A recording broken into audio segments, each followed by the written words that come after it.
Hello and welcome to the Met PGA Notebook. I'm your PGA host, Brian Kroll.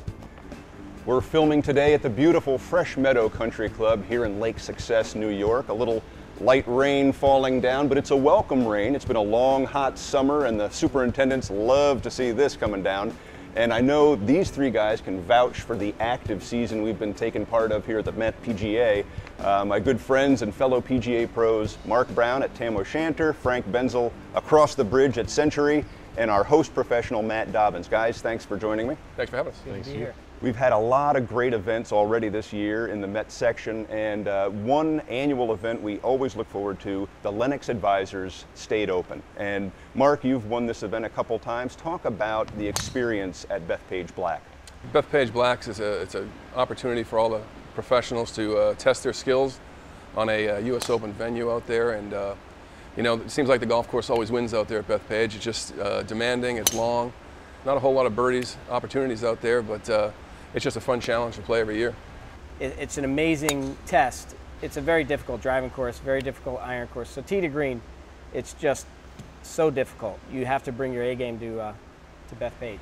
Well, speaking of A games, we got to talk to Mr. Dobbins here, who is fresh off a victory at the Professional National Championship. You've come close at Bethpage Black, right, but you had a great week out on the West Coast. I did, and you know, while I'm here, I should probably ask these guys how to close at Bethpage because I can't seem to do that. But the experience out west at the National Championship was something obviously I'll never forget. The PGA Championship, the fourth of the four majors on the PGA Tour, and the top 20 from that PNC get in, and all three of you guys are going to be playing down at Kiowa. Mark, you've been there before. Any advice? I mean, what are we going to tell Mr. Dobbins as he heads down to Kiowa? We're going to win that one. I'll tell you what, he better have the PNC game that week. I remember my first major I played in. I got to the first tee, the first practice round day, and when I played a practice round there early in the year, it was wide open. It was a nice, easy little par 4. It was Valhalla, and it was just a driver and a wedge onto the green. It was easy. The first practice round I get there, I'm telling you what, I hit 3-wood just to make sure I get the ball up high enough. So it's very intimidating, but I'm sure he'll handle it pretty well. You know, we're lucky here in the Met section to have sponsors like Lennox Advisors, and we play in some great events, but the PGA Championship is going to be a different level. And Matt, some goals for the week. What are you doing to prepare for that, and what do you expect there down in South Carolina? You know, I'm preparing the same way I prepared for the PNC, which is essentially I'm working every day at my job, trying to take care of my membership, and I'm trying to find time to take a few minutes here and there to work on my own game. As far as goals go, my goal is to share the enjoyment that I have playing in it with everybody that's down there and every member here at Fresh Meadow. For me, getting into a major, the minute you step on the property, it's kind of like you're in contention of one of the tournaments we're playing in. So I can draw on a little bit at Oakmont, having teed off last. If I parred the first hole, I think I was near the leaderboard, but I was able to play well on the first 9, and I was, I think, in 5th place or something after 9 holes.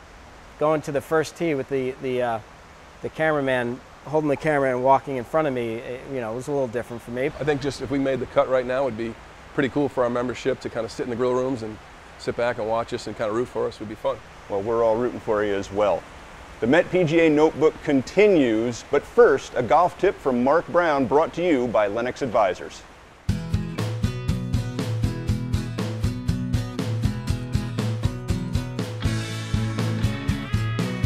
Hi, my name is Mark Brown. I'm the head golf professional at the Tam O'Shanter Club over in Brookville. And I'm here today to talk to you a little bit about anchoring putters and belly putters here. You've heard a lot about anchoring and what's going on today on the PGA, LPGA tours. I'm just going to give you a little insight on how I teach my students and how I do it myself. I've been using the long putter here for about 25 years. So I'm going to give you a quick couple tips here that might help you use this long putter. First of all, try and get a putter that's suitable for you. Okay, you don't want it too small, you don't want it too tall. Just a little arc. This one here is 48 inches for me. I'm 6 foot tall. But the number one thing I try and tell my students when they come to me is when you're using a long putter, use it correctly. Use it vertically. See the putter swinging on an arc like this, okay? We don't get that putter too far away from us where it creates this arc this way. It's a real pendulum action. Okay, so what I tell my students is get real close to the ball. As you can see, the ball's pretty close to my toes. I try and keep my left elbow out pointing at the target, loose grip, and the right hand goes on there, whatever feels most comfortable to you. I happen to use a claw grip, what they call. You can also use like a pencil grip or a saw grip, whatever feels most comfortable to you. I just use this claw grip nice and light and loose. And from here, I try and get the putter to swing back and straight through on a straight line here. Okay, so that'll be the long putter, anchoring up a little higher in your chest. Another craze that helped the PGA champion last year, Keegan Bradley, is the belly putter. Belly putter is going to work on a little different axis than this here. Belly putter, you want to stick, again, correct size is very important. Stick it just to the left of your belly button. As you can see, the ball is going to be a little bit further away, creating more of an arcing stroke. Okay, so as you set up here, good balance here. Try and keep your elbows a little bit in by your side, so you're really just kind of rocking your shoulders. And then from this position here, just kind of let that putter swing freely, back and through, creating that slight arc. Okay, so a little difference in the two putters there, but you know, hopefully these tips will help your game improve. Thanks.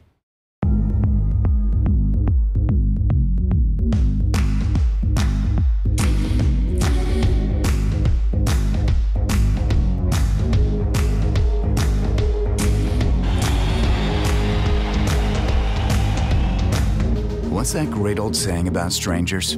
They're just friends you haven't met yet. Among life's millions of moments, some of the very best are made by Mohegan Sun. When it's your time to shine, come see us. When these luxury import owners compared 3 crossovers, they had no idea what they were getting into. Stunned, really, that Lincoln could change my mind that much. It was a lot of fun to drive. It was exhilarating to drive. Don't you just love surprises? Announcing the Lincoln Discovery Drive sales event. For a limited time, sign and drive off in a 2012 Lincoln MKX for only $489 a month. See your Lincoln dealer. Welcome back to the Met PGA Notebook. Brian Kroll along with Matt Dobbins, Frank Benzel, and Mark Brown, 3 of the great Met PGA professionals here in our section. And guys, again, teaching a big part of our profession, but playing is huge as well. And I don't think any section represents players and teachers better than the Met section. And let me get back to Matt and your phenomenal performance out at the professional championship on the West Coast. Talk about the feelings coming down the stretch. I mean, were you watching leaderboards? Do you know the gravity of the situation? You know, it's interesting. I actually, they have leaderboards everywhere, which is not something I'm used to seeing in the events that we play. I started looking at the leaderboards very early in the event, and I started seeing all those red numbers. And it kind of got me thinking out of the mindset of making pars and got me into the mindset of, if I'm going to contend, I need to make birdies. And seeing someone above me and kind of chasing a number, I think actually helped me make more birdies than I might have otherwise. And hole-in-ones. And hole-in-ones, that's right. And win more golf carts, that's right. How's that, getting an ace in a tournament like that? I didn't see it go in, so it's hard for me to say. And I've been getting my chops busted for a long time because I didn't see the thing go in, and then I didn't even realize I won the golf cart till minutes later. Did that go in? Wow. Hey. Where do you have that thing parked here? At, I'm actually having it customized. It's going to be a mobile instructional vehicle. You know, nice. another tool of the PGA professional, Brian. Very nice. But the feeling of the week was unbelievable. In retrospect, it went very, very quickly. I don't remember the last time I played a 4-round event. Most of our events are 2 or 3 rounds. The week seemed long up until around the last day, and then it just vanished and it was over. Walking down 18 with an 8-shot lead, chances are I won't ever have that feeling again. Hopefully not in the Mets section. You never know. Right, yeah. You know, but these guys are so good. You know, I mean, you got to chalk that up to kind of catching lightning in a bottle somewhat. Because if I could turn that on whenever I wanted to, these guys wouldn't stand a chance. But that's obviously not the case. Well, and if they play their best, And for the viewers that haven't played the Bayonet and Black Horse course out there in Seaside, California, it wasn't easy. I mean, I found it was brutal. It was hard, and for the clips that I saw you hitting driver and hitting it in the positions you did, and the iron shots you hitting in, and particularly the putts you made. Yeah, I didn't. You were playing a different golf course than us that week. I didn't see the woods there. Then there was no stress level for me in terms of hitting the ball offline for some reason. But I didn't realize balls could get stuck in the trees there, so I didn't have that going. Yeah, I mean, I watched you when you hold it out of the bunker. We were sitting inside watching on TV, so let's go watch him on 18. We go out there, he's got a tough lie in the bunker. He knocks it in the hole for another eagle. So he doesn't see trouble. I was baffled by that. I'm trying to figure that one out too, Brownie. I haven't quite processed the whole week awesome. yet. It was such an incredible feeling walking down the 18th fairway till I realized that I had to pay my caddy. And I've tried to do the math of what 10% of $75,000 was. You know, PGA Pro, not a mathematician. But we figured it out and we got him paid, which was great. Good problem to have. Yeah, it was a great problem to have. 8-shot lead coming down the stretch is a little smoother than your situation out there. For me, I didn't have my A game that week. It was probably like a C game. Just kind of struggling a little bit. I kind of worked it out in the range a little bit where I kind of got by. Put myself in a position the last day to try and make the cut and to get into the top 20 in the PGA. The whole back nine, I'm fighting the swing a little bit here and there, and I kind of got a groove going, and I was cruising, then I 3-putted, then all of a sudden you get to that crunch number of making the cut, and then the camera starts showing up, and there, you know, it's every shot counts. You can't make a mistake. I happened to bogey 17, hit a poor shot into the bunker, bogey 17, and Mark Lai followed us from the whole back nine. He happened to mention, I actually asked him, I said, what's the cut going to be? He said, if you birdie 18, you're in. If you par, you'll probably be in a playoff. So wow. Going down 18 is a par 5 that I did pretty well the first couple of days. So I just kind of focused on the routine and tried to hit a good drive, one shot at a time. Good drive, set myself up for a good second shot, and then I got myself in a pretty good position. I still had to have a little chip over a bunker, and I hit that chip exactly where I wanted. Kind of rolled out to about 8 or 9 feet.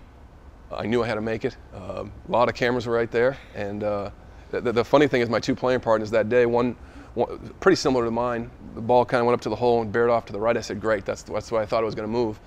Yet the guy next to me putted up there and went left. So I was kind of, mine went left. Yeah, so I said, you know, I'm going to go with my first instinct, inside left, and the only thought I had was just go through the routine and make sure you get it to the hole. Don't leave this thing short on national TV here. So it snuck in the side door, and I had a little fist pump, right? Beautiful. Oh, yeah. See, now that's great advice for our listeners too. I mean, to stay with the routine and to stay in the moment, even when you don't have the A game. You managed it very well, and so did you, Frank. I mean, comfortably inside the top 20, and again earning another spot in the PGA Championship. What was it like for you on the final 9 there out at the PNC?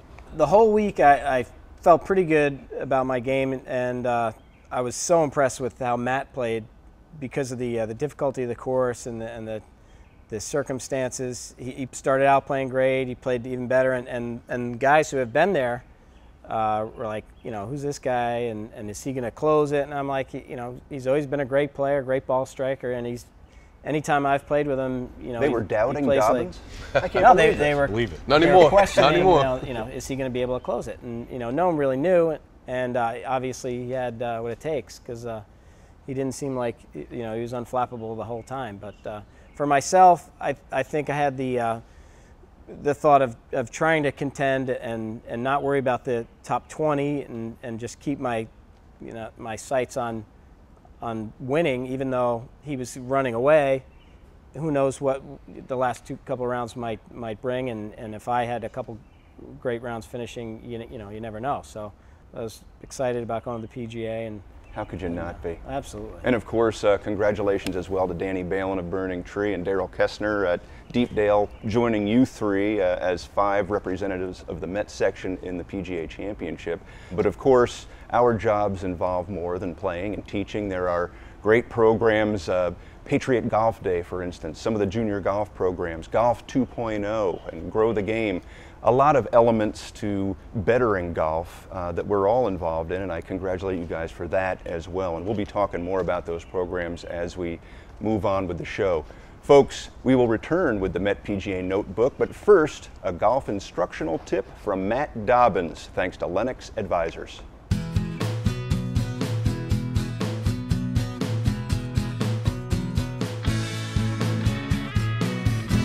I'm Matt Dobbins from Fresh Meadow Country Club, and I'm here to explain how we use technology in our lessons today. We're lucky to have Mark Brown with us here today to hit a shot to explain how the ball curves and why it curves. So go ahead and hit a shot for us, Mark.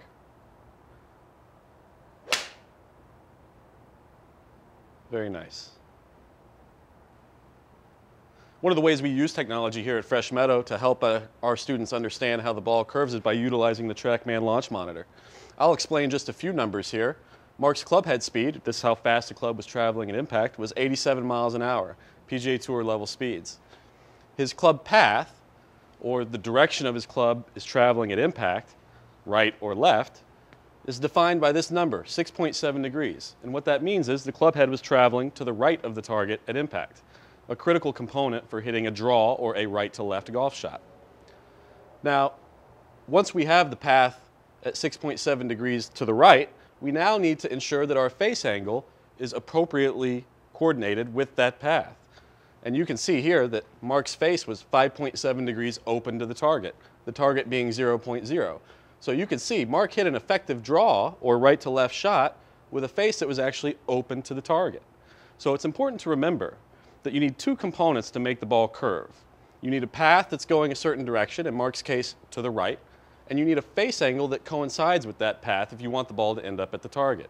Now in Mark's case, 6 degrees from the inside, his face angle needed to be somewhere between 6 and 0 to get the ball back to the target, in which he did very beautifully at 5.7 and created a nice little draw. So remember, fight the urge to close your club face a lot when trying to hit a draw. It just needs to be slightly closed to the path that you hit it on. Thanks.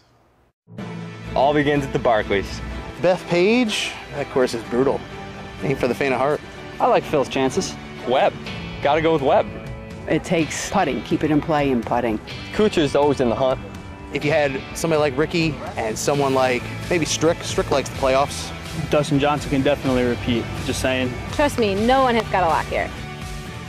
The Barclays, this August on the Black Course at Bethpage State Park. Get your tickets today. The views at TPC Sawgrass, reserved on your World Elite MasterCard. Clinics with a course pro. Lockers next to pros. A golf trip that leaves you speechless. Hi guys. Hey Tom. Graham. Priceless. Book around at select TPC courses today at pgatour.com/MasterCard. That's MasterCard. That's priceless. Welcome back to the Met PGA Notebook. Brian Kroll along with Matt Dobbins, Frank Benzel, and Mark Brown. And guys, we're very privileged to be here in the Met section of the PGA of America. And believe it or not, the PGA was founded here in our section, 1916. There's a lot of great history, a lot of great clubs in this area. And we actually see one behind us in beautiful condition. Matt, please tell your superintendent he's doing a fantastic job. But talk a little bit about the conditions here at Fresh Meadow and your relationship with the superintendent. Well, Joe Gardner, like all the superintendents in the Met section, they do an incredible job. We have high standards around these parts in terms of what we expect to see from the playing surfaces. And so there's a lot we put on our superintendents. And we don't control the weather. But our customers don't really care about that. They want to see the golf course in pristine condition year round. And that's what Joe Gardner and his colleagues produce for us. And as players, we love playing on the fast, firm surfaces, and it's nice to be in a part of the country that gives us that consistently. In addition to great conditions and great golf courses here in the Met section, we also have to talk about great instruction. And Frank, why don't we talk about your teaching and your program up at Century? Well, Century has been lucky to have some outstanding golf professionals over the years. Nelson Long, right now he's not the current teacher of the year in the Met section, but he has former Met teacher of the year as well as C.J. Reeves, who was a former Met teacher of the year as well. And maybe someday I'll be able to get that award too. But we do have a great teaching program. The membership is outstanding. They're very supportive of our golf program and our professional staff there as well. But next year we are looking forward to having the Met PGA Championship. So nice. In addition to having the qualifying for the U.S. Open, the sectional qualifying, we are having the Met PGA there. So we are really looking forward to that. So hosting great championships, certainly one of the great things that we do as clubs here in the Met section. And you know, Mark, I should mention Tam O'Shanter coming up on an anniversary here. Yeah, this year we're celebrating our 50th anniversary at Tam.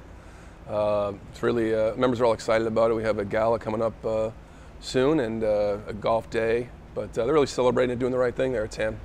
A lot of milestones and a lot of history here in the Met section. We've talked about playing and certainly about teaching, and you know, that brings me to a topic of junior golf. And Matt, talk about the junior golf programs you've been involved with and the success you've had with them. Well, I think one of the most rewarding things that we get to see as golf professionals are young people enjoy the game as much as we do. And to watch them grow both physically and as a golfer and as a person. And you know, you stay around a club long enough and you you see these young kids grow to love the game and then see them have success at the game and like to think that we're a small part of that, and it's a very, very fulfilling feeling, and to see programs grow as well where you want to grow something from the ground up and get them involved very young, and not that they're all going to become great golfers, but they all have a certain level of enjoyment of the game is what's most important for us as PGA professionals. I think it's great to have such a great program. The Met PGA is an incredible junior program. So to have the opportunities to play in events is so good for the young players to test their abilities and enjoy the game as they do. Century right now has a lot of really good players, and Century being a family club, they're so happy and proud of all their junior players. Sam Bernstein has been such a really good player. His younger brother, outstanding player, just was runner-up in the Met Junior this year. A couple other kids that are really up-and-comers, and we're real proud of them. Some of the kids that I teach, it's just kind of nice to see them. I've been there at TAM for 17 years, and seeing these kids grow up in front of me and like you said, enjoying the game and, you know, playing with their folks, and you know, it's nice to see on a Sunday afternoon the family going out there playing, you know, and you knew this kid when he was, you know, 8 years old, and here he is as an adult here, and he's out there playing. He's beating it's you fun. on the back now. Yeah, true. We should also mention, Matt, some of the educational opportunities that we get as Met professionals, and there's so much education for us to stay sharp with technology and teaching and video. Talk about some of the advances that we're lucky to be a part of. There's a lot of exciting things happening in the instructional world the last few years. Radar technology to track clubs through hits, through impact. We're learning a lot of things about ball flight that weren't commonly known in the past. 3D imaging is helping us understand how the body works and when it works and exactly what moves and when it moves, and you know, we take all that information and we try and package it in a way that is going to help our members, our customers, get better the fastest. And I think we're seeing some alterations in how things are taught in terms of how we prioritize what's important and what's not for new golfers and advanced golfers, and technology is certainly playing a big role in that. We've hosted a seminar here utilizing the TrackMan launch monitor, and I think you're starting to see a real influx of instructors understand the importance of knowing why a ball goes where it goes, and certainly that plays right into the launch monitor technology that people are out there using now. And the Met section and all the pros here are really great about sharing information and sharing ideas to help us. Mark hosted a great event at his club. I've used multiple ideas from that session, you know, and we don't have that opportunity without the sharing that goes on amongst the professionals here, the camaraderie. Yeah, I think in the Met section as well, I think the opportunities we have for different seminars, whether it be club fitting or a rules seminar, or they bring in an instructor, you know, we're always trying to learn as we go as well. You know, you never stop learning this game, which is a great part of it. You know, you go out there and play, it's never the same. So I think the Met PGA does a great job in hosting these seminars, and like Matt says, we all try and do our part to, you know, keep on top of the curve, really, because it keeps growing. I think we all need to focus on making it fun for everybody and getting new people to the game, so it'll be better for everybody in the end. That's a great summary. We're trying to wrap it up. We're trying to make as many people enjoy the game of golf as we can. We're going to return with the Met PGA Notebook, but first we'll see a tip from our own Frank Benzel, thanks to Lennox Advisors, coming up next.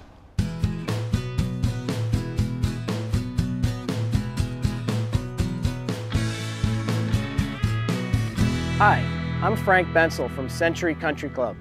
Today I'm going to talk about hitting solid iron shots. I have a drill here with a towel that's going to help us make the best iron contact and also help us with club head speed. Now, just to touch on the contact that the ball makes with the golf club, if I put the ball in the center of the club, you might be able to see here that below the ball is a little bit of the golf club. So in order to hit the ball in the center of the club will need to travel into the ground. Okay? If it's teed up, this won't be as much of a problem, but it being on the ground, then what we're going to have to do is take a little bit of a steeper angle of attack, and the club will travel into the ground, and then you'll have a divot. So you'll see with good ball strikers, hitting down on it, a little bit of a divot afterwards. So I've put a towel down on the ground. I'll put a ball about 6 inches in front of the towel. Now the purpose of having the towel there is to try and come down on the ball with a steep angle so that you don't hit the towel. Okay, this will accomplish two things. It will get you to be able to hit the ball in the middle of the club, travel down into the ground, and will also aid in delaying the release of the club, which will give you a little bit more club head speed. What you don't want to see is you don't want to see the club release a little bit early and then come in too shallow when it would hit the towel. Okay, so I'll line up to the ball, take my stance, do a little practice backswing, take it above the towel, and then return it to the ball without hitting the towel.